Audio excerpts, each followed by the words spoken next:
एक रात नींद में श्री कृष्ण के मुख से राधा का नाम निकला। निकट ही सोई रुक्मणी की नींद टूट गई, उसका चित्त अशांत हो गया। सारी रात वह करवट बदलते रही। सुबह सवेरे श्री कृष्ण की नींद खुलते ही रुक्मणी ने पूछा, प्राणनाथ, ऐसा क्या है राधा में जो सोते जागते हर घड़ी आप राधा का नाम जपते हैं?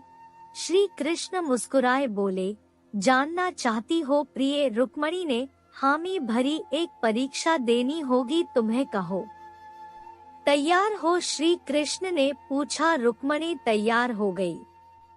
श्री कृष्ण रुक्मणी को लेकर यमुना तट की ओर चल पड़े। राधा को भी संदेश भिजवा दिया गया। जब तीनों यमुना तट पर पहुँचे तब श्री कृष्ण ने अपना एक केश तोड़ा और उसके द्वारा यमुना के इस पार से लेकर उस पार तक एक महीन पुल बना दिया। उसके बाद श्री कृष्ण ने यमुना से 2 मटकी भरी, एक मटकी रुक्मणी को दी, एक राधा को, और बोले, मेरे प्रेम का स्मरण करते हुए ये मटकी पुल के पार पहुंचा दो। रुक्मणी मटकी लेकर पुल पर चलने लगी। कुछ दूर चलने के बाद जब उसने पुल के दूसरी ओर देखा तो सशंकित हो गई। उसके कदम डगमगाने लगे। उसने स्वयं को तो संभाल लिया किंतु मटकी संभाल न पाई। वह किसी तरह पुल तो पार कर गई पर मटकी यमुना में गिर गई। जब राधा की बारी आई तो मटकी लेकर बड़ी सहजता से वो पुल पार कर गई।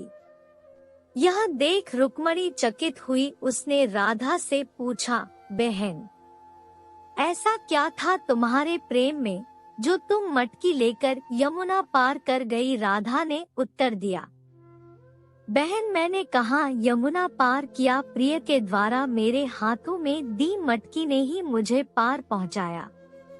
रुक्मणी को राधा के प्रेम की अथाह गहराई का भान हो गया। समर्पण प्रेम का मूल है। जहाँ समर्पण है वहाँ पूर्ण विश्वास है। शंका के कोई चिन्ह नहीं। राधा का श्री कृष्ण के प्रति पूर्ण समर्पण भाव था। शंका लेश मात्र भी न थी। विश्वास था कि प्रिय ने हाथ में मटकी दी है तो पार भी पहुँचाएगा।